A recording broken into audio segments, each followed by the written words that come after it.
If you're familiar with taking screenshots on an iPhone, you'll find that the same applies here. Simply hold down the home button and hit the power button. This will capture an image of whatever's on the screen. When you display the lock screen, you'll notice a picture icon in the lower right corner. Hitting it will present a slideshow, your iPad displaying every photo you have on it. While there are 4 apps preloaded in the dock, you can actually add up to 6 in it. Simply press and hold down any app and drag it to the dock. Just double tap the home button and press and hold on one app till they all start shaking on the screen. Tap the red circle in the running apps to close them. If you accidentally hit the home button when using an app, you can avoid shutting it down by continuing to hold down the home button. Do it long enough and your iPad will forget about closing the app you've loaded up. If you want to protect your data, you can after 10 failed passcode entry attempts. In Settings in general, go to Passcode Lock and check Erase Data. Sometimes you want to work without any distractions, and the side switch does just that. If you go into Settings, General, you can set the switch to lock in either Portrait or Landscape mode.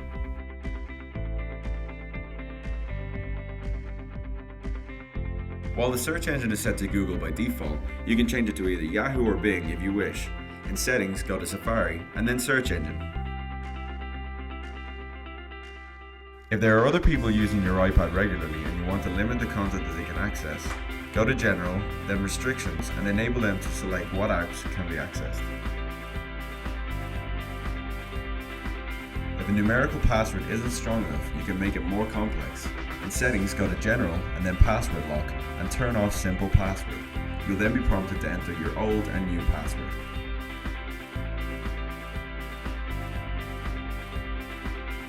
If you write certain phrases regularly, you can create custom shortcuts to save time. In Settings, go to General, then Keyboard, and then Add New Shortcut. Here you can create your own shortcut phrases.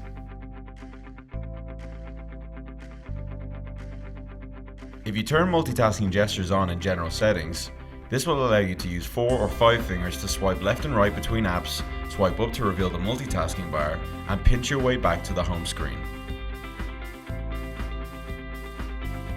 If you want the search function in your iPad to be faster and more focused, you can set it so that only specific apps or details appear. Go to Settings, then General, and select Spotlight Search. Here you can choose what appears the next time you search. In Google Maps, you may have noticed a dog-eared page icon on the lower right corner. Press it and it turns the traffic overlay on. You'll be able to see how quickly traffic is moving, green meaning it's going at a regular speed, and orange and red showing if it's going slower than expected. If you come across a word you don't understand, select it by touching and holding it, then tap Define or Dictionary.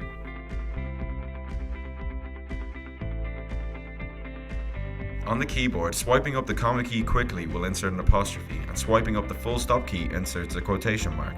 Also, holding down a key will bring up accented versions of that character.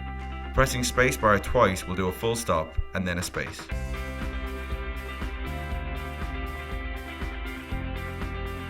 Instead of going into the iPad's music player, you can immediately access it by double tapping the home button and swiping it to the right. You'll find a mini music player where you can play the current track, as well as adjusting the volume and screen brightness.